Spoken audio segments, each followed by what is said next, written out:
upgrade pikiran kita gitu. Tadi kita baca Iqra, ini akan berpengaruh gitu makanan yang kita makan itu.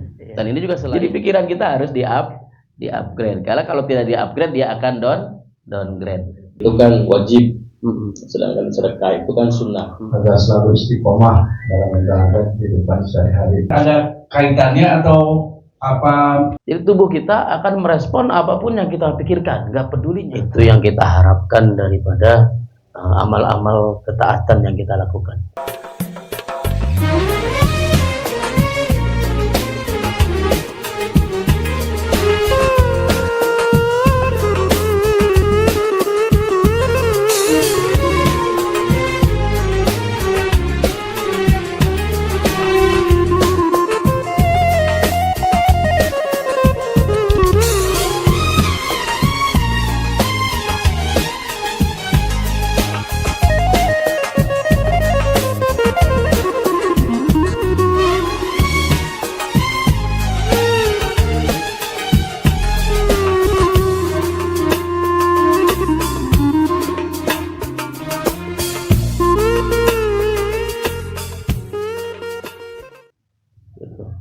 Salah satunya apa tadi, beban masa lalu. Nah, beban masa lalu ini suatu hal yang sifatnya emosi pikiran, sampah-sampah emosi.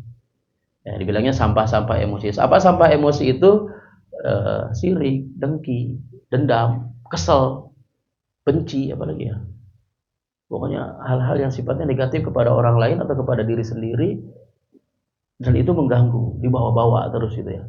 Kita kesel sama orang, Pak. Ya kan, ada kesel sama orang kan gara-gara ini, padahal kesalahannya kecil. Ada ceritanya itu kan, tes seorang guru menyuruh para siswanya memasukkan telur ke dalam tas gitu kan, dibawa ke tas. Bawa tiap hari tuh telur itu. Lama-lama telur itu kan busuk. Terus saya dibawa gitu beberapa minggu gitu, sampai busuk gitu kan. Apa yang terasa? Yang pertama berat Bu Guru, yang kedua jadi bau katanya.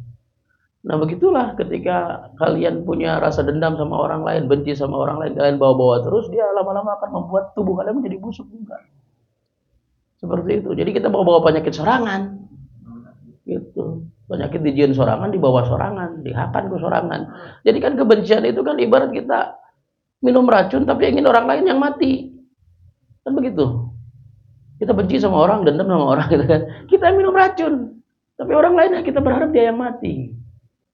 Nah ini satu hal yang sifatnya pikirannya, sampah emosi seperti itu. Maafkan, lupakan, forgive and forget. Bahasanya kan seperti itu. Ini untuk supaya kita lebih tenang menjalani kehidupan. Jangan ada dendam di antara kita. Iya. Yang kedua dengan ketakutan masa depan. Jadi jangan menghadirkan masa depan kepada hari ini. Ya, oleh karena itu pikiran kita harus dihiasi dengan hal-hal yang sifatnya membahagiakan hari ini.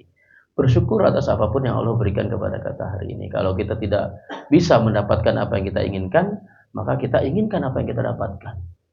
Bahasanya begitu. Tapi ini berat memang ya. Oleh karena itu memang yang penting adalah bagaimana kita mensyukuri nikmat Allah.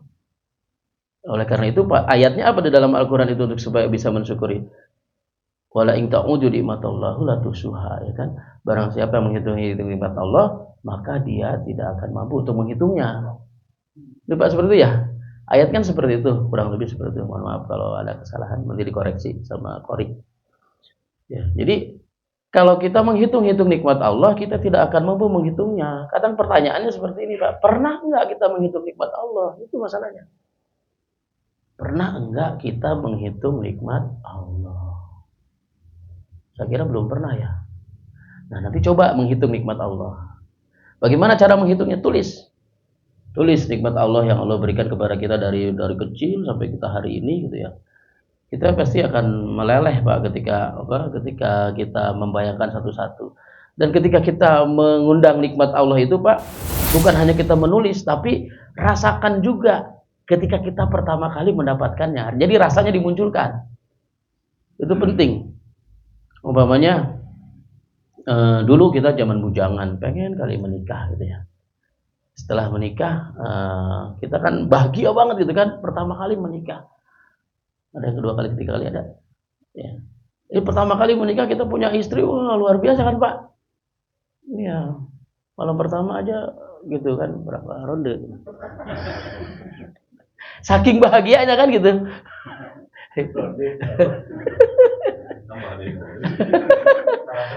Iya, nah itu kan salah. Iya. Ya kan, itu rasakan bahagianya ketika kita bersanding dengan istri, ya kan? Itu kan bahagia banget, Pak. Nah, itu rasa itu bisa muncul lagi, Pak, ketika kita ditimpa suatu hal yang membuat kita nggak nyaman gitu atau sedih atau enggak. Itu bisa kita undang lagi rasa itu untuk muncul. Kita ingat aja peristiwa itu, rasanya juga muncul. Peristiwa menikah, kemudian kita dulu nggak punya anak, pengen punya anak gitu ya. Itu rasakan kenikmatan pertama kali punya anak. Ya bagus boga anaknya dicari kanan wae. Gitu kan, padahal dulu pengen gitu. Kan manusia kan begitu. Terus anak lulus sekolah segala macam lah seperti itu. Itu bisa kita tulis satu-satu atau mungkin hal-hal yang sifatnya kecil, barang-barang kecil di rumah gitu ya. Kita punya sendok, punya garpu, punya apa di rumah itu kan.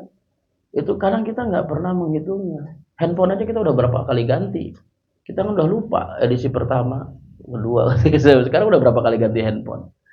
Itu kan nikmat yang Allah berikan kepada kita. Kadang kita lupa, begitu keluar model terbaru, kita lupa dengan nikmat handphone yang kita dapatkan. Kan seperti itu. Jadi pentingnya itu jangan menarik masa lalu kepada hari ini. Jadi kita nikmatin aja hari ini. Allah Subhanahu wa taala begitu baik memberikan kenikmatan kepada kita. Atau kalau di luar terlalu jauh kita menghitung nikmat itu nikmat yang ada di dalam diri kita sendiri. Mata. Kita hitung nikmat mata berapa. Ya kan? Kalau dalam Ihya Ulumuddin kan Imam Al-Ghazali itu mengkisahkan ada seorang yang ahli ibadah, seorang abid yang beribadah kepada Allah Subhanahu wa taala selama 500 tahun. Ya dia ibadah terus kepada Allah Subhanahu wa taala, di samping kirinya tumbuh pohon yang ketika dia lapar dia ngambil buahnya untuk dimakan, ketika di samping kanannya itu mengalir air sungai yang jernih, ketika dia haus dia minum dari air itu. Kemudian sampai dia meninggal. Kemudian Allah berfirman, wahai malaikat, masukkan hambaku ini ke dalam surgaku atas rahmatku. Kan seperti itu. Kemudian si hambanya ini ya sedikit protes, ya Allah, aku gak mau masuk surga atas rahmatmu. Aku ingin masuk surga atas amal-amal yang aku lakukan. Ya, selama 500 tahun bayangin Pak, kita kan gak mungkin nyampe 500 tahun Pak ya. 100 tahun gak gespetot. Ini 500 tahun. Ya kan kita 100 tahun gespetot, nggak kuat nanawan 100 tahun orang hari ini, kecuali memang yang bisa menjaga kesehatannya ya. Jadi hamba ini akhirnya ditimbang Pak ya, diambil mizan, timbangan gitu ya, ditimbang, coba copotin satu mata kirinya, nikmat mata kiri copotin, timbang dengan amal dia selama 500 tahun ditimbang. Apa yang terjadi dalam kisah itu? Ternyata mata satu kiri itu lebih berat dibanding dengan amal dia selama 500 tahun. Kemudian Allah berfirman, wahai malaikat, masukin neraka. Pokoknya tanpa mau orang ke neraka ya Allah, kajian orang atas rahmatmu aja masuknya. Ya. Kajian orang atas rahmat Allah aja, kasih sayang Allah Subhanahu wa taala, masuk surga. Ya, masuk surga ini. Kan begitu. Ini dengan versi seperti itu saya cerita ya. Kalau versi lebih formilnya baca kitabnya lah. Gitu ya. Atau mungkin banyak kisah itu di medsos juga, banyak di internet. Bapak-bapak dimuliakan oleh Allah Subhanahu wa taala. Oleh karena itu, memang tadi kalau kita bicara kenikmatan yang Allah berikan kepada kita, ya kalau kita terus ngarasula pengen hal-hal yang kita inginkan, sementara Allah Subhanahu wa taala banyak memberikan kenikmatan kepada kita tanpa kita minta juga kan, Allah Subhanahu wa taala berikan. Ya kan? Allah Subhanahu wa taala mengaruniakan hidup kepada kita, maka kita bersyukur kepada Allah Subhanahu wa taala, dan Allah nggak minta kita dikasih. Makanya sekarang kita minta juga mudah-mudahan dikasih sama Allah. Kita juga ingin agar dikasih. Apa kita mintanya? Minta masuk ke dalam surga. Ya kan? Ya Allah minta kita semua masuk ke dalam surganya Allah Subhanahu wa taala. Amin ya Allah ya rabbal alamin. Jadi sebelum kita masuk surga di akhirat nanti, kita juga harus bisa merasakan nikmatnya surga di dunia. Bagaimana kita senantiasa berbahagia itu sebenarnya Pak. Bahagia kuncinya apa? Syukur. Kita syukur pasti bahagia. Tapi jangan dibalik ya, kita bahagia dulu baru bersyukur. Ya, kita tidak akan ketemu dengan bahagia, tapi bahagia aja dulu. Ya, bersyukur aja dulu gitu. Bersyukur aja dulu, nanti kita akan ketemu dengan bahagiaannya. Ya, mata gitu kan. Sekarang Bapak mau nggak matanya dicopotin satu, ditukar dengan duit 1 miliar. Nah, mau nggak? Tapi ada hubungannya ke 1 miliar dia. Ya kan pasti nggak mau. Atau kita dikasih duit 10 miliar, isukan apa Nah, berarti kehidupan itu lebih berharga daripada duit, Pak. Betul nggak? Atau kita dikasih duit 10 miliar, tapi kemudian indung orang maut. Isukan anak gitu. Berarti apa? Hubungan kita dengan orang-orang kita cintai itu lebih berharga dibanding dengan duit. Nah, oleh karena itu pentingnya bersyukur seperti itu. Kita hitung juga. Dulu ada cerita lagi nih ya, dongeng lagi. Ya, cerita dulu ada mantan presiden kita yang kita sudah kenal. Beliau sebelum wafat itu kan sakit. Ya, sakit itu zaman itu beliau dirawat selama 24 hari. Ya, dirawat selama 24 hari. Dan 24 hari itu sebenarnya secara medis beliau ini sudah tidak bisa melanjutkan kehidupan lah seperti itu. Karena untuk bisa beliau bernafas, beliau bisa metabolismenya berjalan itu dibantu dengan alat-alat medis, alat-alat kedokteran. Kurang lebih seperti itu. Ya. Selama 24 hari beliau di rumah sakit sampai akhirnya beliau wafat ya. Itu negara harus membayar kepada rumah sakit itu 977 juta rupiah. Ya, zaman itu ya Pak, 977 juta. Kalau sekarang mungkin nggak dapat ya. Anggaplah selama 24 hari kita bulatkan 1 bulan. 1 bulan jadi 1 miliar lah. Nah, kita nih 1 miliar untuk bisa hidup, mempertahankan hidup kita ini butuh dana 1 miliar, Pak.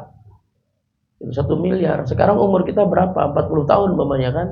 Kalau 1 bulan 1 miliar, sebulan 1 tahun 12 miliar. Kalau 12 miliar kali 40 tahun berapa? Loba miliar gitu ya. Kan kalau 12 miliar setahun 10 tahun 120 miliar. 240 480. Ya, 480 miliar kita kalau usia 40 tahun punya hutang sama Allah. Kumaha mayarna? Gaji ge ngarbara duit orang boga gaji. Komo juga orang nganggur. Itu bisa mayar hutang ke Allah, Pak. Maka kan yang kita inginkan apa dalam hidup ini adalah Allah sayang sama kita, ya Allah karunia atau orang teh. Itu ya, karena untuk membalas nikmat kita pasti nggak bisa ngitung lah gitu bisa. Itu seperti itu. Kalau mau dihitung satu-satu sekarang boleh Pak, itu ginjal berapa sekarang Pak. Banyak orang yang akhirnya pengen jual ginjal ditukar dengan iPhone yang terbaru gitu. Astagfirullah. Dinyaho ginjal itu sangat berharga gitu kan. Ginjal, limpa, empedu, paru-paru, hati, usus, jantung. Kita nih hal sederhana gitu untuk supaya kita bisa bersyukur, jangan menarik masa depan. Nah, terus juga jangan terlalu banyak keinginan, ya kan? Jangan terlalu banyak keinginan. Jadi loba kahayang sebenarnya yang bikin kita ribu itu hidup loba kahayang. Sementara kemampuan belum ada, akhirnya harus berhutang. Hutang jadi liur. Makanya untuk bisa mengendalikan supaya kita tidak terlalu banyak keinginan, kendalikan mata kita, ya kan? Mata kita lihat yang baru kan pengen baru. Kita pengen mobil tuh karena kita lihat mobil, Pak. Kalau kita nggak pernah lihat mobil, seperti orang suku Baduy pedalaman gitu, jarang ningali mobil, teteh hayang boga mobil dia, insya Allah jalan gitu. Makanya dalam setiap hari kita melihat iklan berapa ribu, Pak? 6.000 kali iklan kita, Pak. Sepanjang kita dari bangun tidur sampai tidur lagi, kita sudah melihat iklan itu sebanyak 6.000 iklan. Itu Pak, jadi orang tuh loba kahayang tuh liar coba soalnya numpuna iklan wae. Nah, itu keinginan-keinginan seperti itu yang tanpa kita sadar justru menguasai pikiran-pikiran kita. Nah, karena itu pikiran-pikiran kita ini harus senantiasa Bapak, supaya kita tidak seperti itu. Pertama bersyukur, yang kedua husnuzon, baik sangka. Baik sangka kepada siapa? Pertama baik sangka kepada Allah, yang kedua baik sangka kepada diri sendiri, yang ketiga baik sangka kepada orang lain. Jadi ini penting, kita baik sangka kepada orang lain. Jangan sampai kemudian kita sama orang lain pikirannya sirik, ya kan, hasad, seperti itu. Jangan sampai seperti itu. Nah, itu jadi penyakit-penyakit hati yang kemarin kita bahas tuh sama Ustadz Kamil, ya. Beliau sudah menjelaskan dengan terang kepada kita bahwa itu semua nanti akan jadi penyakit kalau pikiran-pikiran kita diisi hal-hal seperti itu. Itu pun biasa aja nikmatin diri kita sendiri. Jadi ini juga dalam rangka kita upgrade pikiran-pikiran kita. Sehingga kalau pikiran kita tenang kan hati juga tenang. Tapi kalau pikiran kita kacau, hati juga kacau, kemudian apa? Nah itu kan kemarin jagalah hati ya. Siapa yang nyanyi kemarin? Iya, karena apa yang kita pikirkan itu kan lari kepada perasaan. Ya. Kalau kita mikirin rujak, ya, bapak-bapak mikirin rujak hari ini, pasti kemudian keluar air liur dan apa tubuh kita akan merespon apapun yang kita pikirkan, itu masalah Pak. Jadi tubuh kita akan merespon apapun yang kita pikirkan, nggak peduli nyata atau tidak nyata.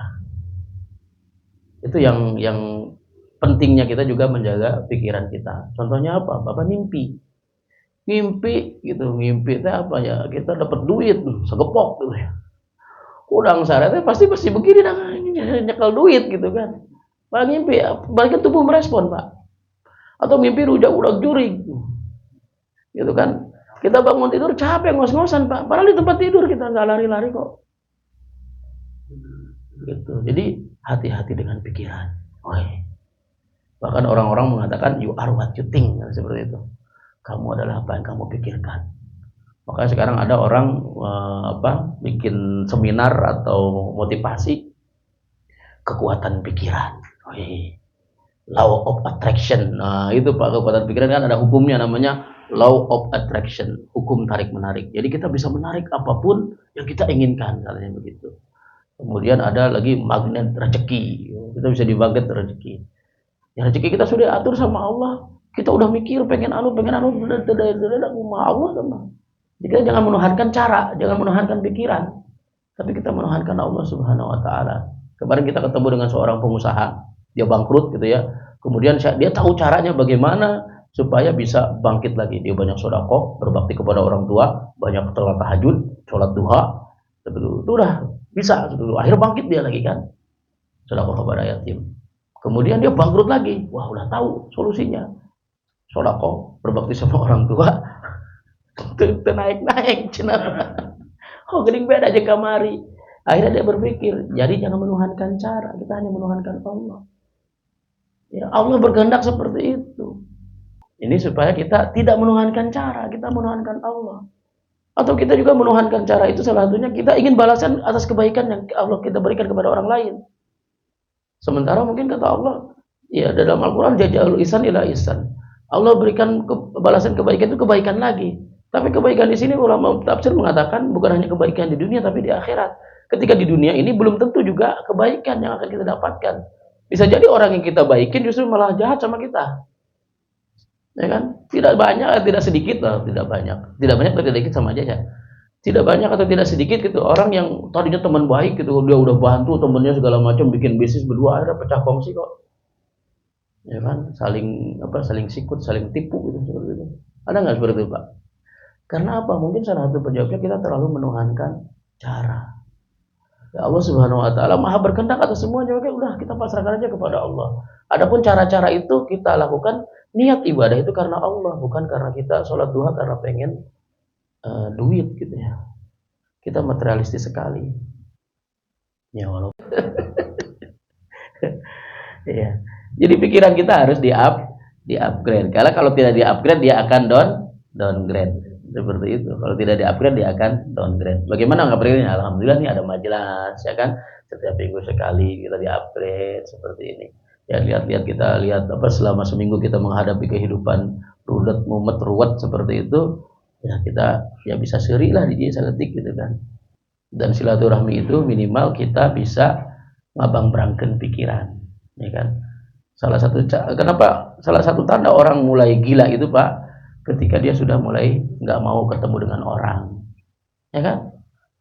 Coba Bapak lihat orang-orang yang sudah tidak mau ketemu dengan orang, itu udah gejala Pak. Gejala dia, terus diem, nggak mau ngomong, ya kan. Pertama dia menyendiri, nggak mau ketemu orang, terus nggak mau ngomong. Tapi ketika dia jadi Pak, apa yang terjadi? Dia keluar, kemudian ngomong sendiri. Jadi biasa. Nah makanya kita jangan sampai sebegitulah, kita berdoa kepada Allah ya naudzubillah summa naudzubillah, kita berlindung ya. Dengan majelis seperti ini kan kita minimal kita bisa ngomong gitu kan. Ya bisa ngeledek babaturan gitu kan, saling bercanda gitu ya. Enggak apa-apa, saling ledek seketik malah gitu yang penting. Itu saling menasehati, kan tugasnya kan gitu, wa tawasau bil haq wa tawasau bis sabr, saling menasehati kebenaran dan kesabarannya. Hidup memang seperti itu, orang nyari kebenaran atau memang orang nggak sabar menghadapi kehidupannya. Yang dalam rangka upgrade pikiran kita, kendalikan mata juga, gitu kan. You are what you think. Kamu apalah kamu pikirkan. Wahadal baladil amin. Jadi dengan ruh, nah ruh ini dia akan tenang dengan senantiasa ingat kepada Allah. Ala bi dzikrillahi tatmainnul qulub. Ya kan, dengan mengingat Allah hati kita akan menjadi tenang. Lalu bagaimana? Saya tegas ingat wae ka Allah tapi itu tenang-tenang wae iku mah caritana gitu kan. Nah, ini juga saya juga nggak ngerti gimana bisa seperti itu. Mungkin kita terlalu banyak menganggap masalah-masalah dalam kehidupan kita itu lebih besar daripada kita mengatakan Allahu Akbar. Allah Maha Besar. Ketika kita bermasalah kan bahasa motivasinya, wahai masalah, aku punya Allah yang Maha Besar. Jadi tidak ada masalah yang benar-benar besar sebenarnya, Pak. Makanya silaturahmi itu perpanjang umur, banyak rezeki, ya begitu. Panjang umur apa? Kita ketemu teman kan seneng, bahagia gitu. Asal jangan pas sirik-sirik kayak gitu nya. Asal ketemu pak baget-bagetnya itu meripu. Bang kenu gitu kan. Tepunggu. Lawan masalah nah gitu ya. Ya hidup begini aja, enjoy aja gitu. Jadi nah kan hati kita ini harus senantiasa ingat kepada Allah ya. Dengan hajat kita akan menjadi tenang. Tapi memang juga aktivitas ingat ini bukan aktivitas lisan sebenarnya, Pak. Dia aktivitas pikiran sebenarnya juga. Ya, ingat itu kan pikiran. Jadi apa yang harus kita ingat? Ketika kita berbuat baik, kita ingat kepada Allah. Allah lah yang memberikan kebaikan ini kepada kita. Kita hanya menyalurkannya doang. Karena kita bukan siapa-siapa, karena kita adalah ciptaan Allah juga. Ketika kita berbuat baik seperti itu. Jadi jangan sampai kita menuhankan diri kita sendiri. Ya kan? Apa menuhankan diri kita sendiri itu? Sialah menteri ditulungan ku aing. Sia geus payah di baheula. Kan gitu. Ada orang ngomong begitu, ada enggak, Pak? Sialah mun baheula teu dibere dahar ku aing gitu kan. Ada yang begitu kan. Artinya dia menuhankan diri, itu adalah karunia Allah kepada dia, dia hanya menyalurkan. Jadi kita merasa bahwa wah, kita punya peran dalam kehidupan orang lain. Gak ada peran kita itu. Kita ini ya hanya hamba Allah, ciptaan Allah. Ya kita di sini ya canda-canda doang gitu kan. Dunia ini tempat bergurau. Kita beribadah kepada Allah seperti itu, bersyukur kepada Allah. Semuanya jadi ingat kepada Allah. Makanya orang-orang zaman dulu ini ya Pak, bisa kita tiru sebenarnya. Ketika umpamanya mereka mendapatkan hal-hal yang tidak menyenangkan atau dalam bahasa kita musibah. Ya kan, musibah. Dia dosa malah alhamdulillah. Karena apa? Karena dia berpikir bukan musibahnya, gitu ya. Bukan apa yang diberikan, gitu. Tapi siapa yang memberi? Yang memberikan ini adalah Allah. Maka dia berterima kasih kepada Allah.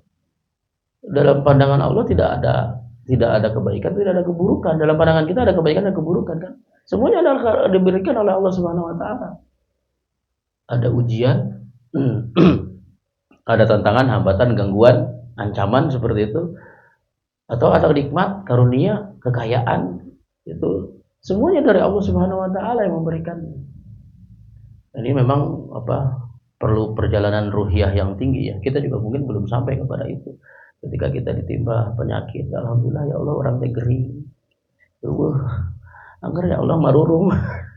Ya Allah orang teh yang gager gitu kan. Alhamdulillah. Karena memang kita derajatnya mungkin belum sampai kepada situ ya. Kepada itu. Tetapi memang kita diberikan wacana pengetahuan sampai seperti itu. Ya. Di Palestina juga banyak anak-anak yang dia justru ketika dia ini bisa sambil sujud syukur, padahal rumahnya hancur. Nah, saya lihat perhatikan ya video-videonya dari Quds News Network, terus dari Info Palestina hari ini. Kemudian saya perhatikan bagaimana keteguhan mereka untuk menerima ujian dari Allah Subhanahu Wa Taala, musibah dari Allah Subhanahu Wa Taala. Ini sangat-sangat luar biasa. Nah kita memang harus disuguhkan kepada kita sajian seperti itu untuk kita belajar bahwa ternyata kehidupan kita masih lebih baik dibandingkan dengan yang terjadi di saudara-saudara kita di Palestina. Nah, jadi ini ketika kita senantiasa pikiran kita ingat kepada Allah, maka kita akan merasa tenang dalam menjalani kehidupan. Ya kan, ketika kita ke kebun, pergi ke kebun, kita melihat Allah Subhanahu wa taala ada di situ. Bagaimana kita berpikir rumput-rumput ini bisa tumbuh, ya kan? Allah Subhanahu wa taala memberikan rumput itu untuk bisa tumbuh seperti itu. Kemudian juga kita lihat pohon-pohonan, kita ingatnya kepada Allah. Lihat orang cantik, ingat kepada Allah. Ya Allah, gelis dari ciptaan Allah. Dipelong gitu ya. Namun kedua kali mah dosa aja kan gitu. Jadi ingatnya kepada Allah terus gitu kan, seperti itu. Jadi kita nggak apa semuanya Allah. Kita bayangkan pohon pisang gitu kan. Di kebun itu ada pohon pisang, ada pohon mangga, ada pohon durian, ada pohon jambu. Kenapa dari tanah yang sama, dari air yang sama, kok buahnya beda-beda? Rasanya beda-beda, pohonnya juga beda-beda. Ini siapa yang membedakan? Kan kita ingatnya kepada Allah. Itu yang paling penting sebenarnya dalam kehidupan ini, sehingga kita merasa bahwa hidup ini tidak sendirian. Ada Allah yang senantiasa mengawasi kita, menjaga kita, melindungi kita. Ya kan, termasuk ketika kita tidur, kita ingat kepada Allah kan. Bismika Allahumma ahya, bismika amut. Kita sebelum tidur kan ingat kepada Allah gitu Pak. Karena apa Pak? Keadaan kita yang paling lemah itu ketika kita tidur. Ya kan, kita ada kebakaran, penduruk Pak, kita udang biru-biru makan. Tuh apalah orang saraya kerti berati-berana gitu kan, kehuruan mana. Jadi ingat terus semua apapun yang terjadi dalam kehidupan kita ingat kepada Allah. Namun memang ini juga ya tazkirah buat diri sendiri sebenarnya Pak. Supaya juga saya juga bisa sampai derajat sampai seperti itulah, ingat Allah terus ya kan. Jangan sampai kemudian ingat-ingat yang nggak beres dalam kehidupan seperti itu ya. Ya ini 3 potensi yang harus kita senantiasa jaga tadi. Jasadiah ya, tubuh kita, pikiran kita harus kita jaga juga. Dan agama ini kan agama yang harus masuk akal gitu Pak. Karena itu orang yang tidak berakal tidak dihargai di dalam agama ini, tidak dikenakan beban gitu kan. Oleh karena itu juga hal-hal yang bisa merusak akal juga diharamkan dalam agama. Ya kan, perjudian itu merusak akal. Kemudian khamr itu merusak akal, narkoba itu merusak akal. Gitu. Hal-hal yang diharapkan oleh Allah Subhanahu wa taala pasti ada efeknya negatif seperti itu. Nah, ini dan ruhiyah kita juga harus kita jaga. Ya alhamdulillah kita bisa punya teman-teman seperti ini, Pak. Ya kemarin ada pesan dari Syekh Imran Hussein ya. Beliau ini seorang ulama pemerhati akhir zaman. Dia mengatakan bahwa ini kemungkinan akan terjadi perang dunia ketiga, maka umat Islam itu dihimbau melakukan 3 hal. Yang pertama, dia senantiasa memperkuat keimanannya. Yang kedua, dia harus senantiasa dekat dengan Al-Quran. Yang ketiga adalah dia dekat dengan teman-teman yang baik. Ini teman-teman yang baik, orang-orang yang soleh gitu kan, untuk menjaga suasana hati kita seperti itu. Jadi seperti itu ya, mudah-mudahan kita bisa senantiasa Allah lindungi jasad kita, pikiran kita dan hati kita untuk senantiasa menjadi hamba-hamba Allah yang bersyukur, dan kita diberikan nikmat yang paling besar yaitu ketakwaan kepada Allah Subhanahu wa taala, sehingga kita semua bisa bertemu di surga Allah Subhanahu wa taala. Mohon maaf. Wassalamualaikum warahmatullahi wabarakatuh.